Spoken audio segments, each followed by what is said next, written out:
Spring football is most useful for identifying potential breakout players around the country, guys who haven't played much, or at all, to this point that could assume major roles this fall.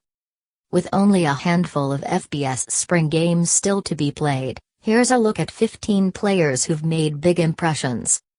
Gus Malzahn is banking on the touted Baylor transfer to lead the Tigers' offense back to the upper reaches of college football.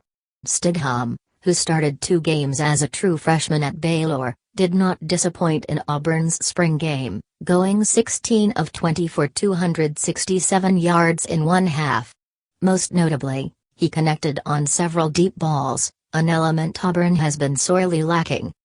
The nation's top running back recruit last winter arrived early in Tallahassee and emerged quickly in Jimbo Fisher's backfield rotation. The Mississippi native carried 10 times for 87 yards in the Knowles spring game. With recent star Dalvin Cook off to the NFL, Akers and junior Jacques Patrick could share carries when FSU meets Alabama on September 2. One of the Trojans' biggest questions for 2017 figured to be replacing valuable nose tackle Stevie Tuiakolovatu. This 17-year-old early enrollee rose to USC's first string almost immediately.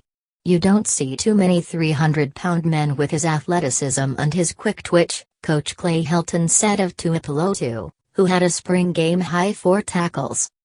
The popular pick to win Tennessee's quarterback competition has long been redshirt freshman Jarrett Garantano, the #1 dual-threat prospect in his class.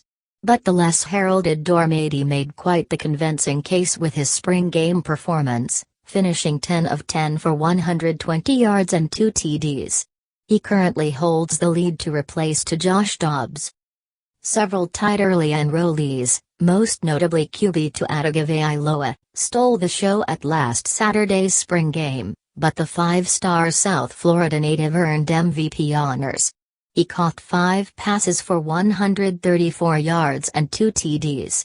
He'll attempt to become one of incumbent QB Jalen Hurts' top targets this fall alongside Calvin Ridley, Robert Foster and other returnees. With 2016 starters Kevin King and Sidney Jones off to the NFL, the highest-rated member of UW's 2016 recruiting class likely locked down a starting job. Matched up against talented receivers, Murphy led the Huskies in interceptions throughout spring. If the ball's around him, he's got a very good chance of making a play on it, said Coach Chris Peterson. You're forgiven if you'd forgotten the whereabouts of Grier, who went 6-0 as Florida's starter in 2015 before garnering an NCAA-mandated year's suspension for use. Grier transferred to Morgantown where he'll finally return to the field this fall. He was 12 of 18 for 202 yards in the spring game. He's as good as advertised, said Dana Holgorsen. New offensive coordinator Kevin Wilson is charged with fixing the Buckeyes' downfield passing game, but he needs some receivers to raise their games. Dixon, plagued by injuries most of his career, caught 6 passes for 108 yards and 2 scores in Ohio State's spring game. We'll see whether that improvement translates come the games that count.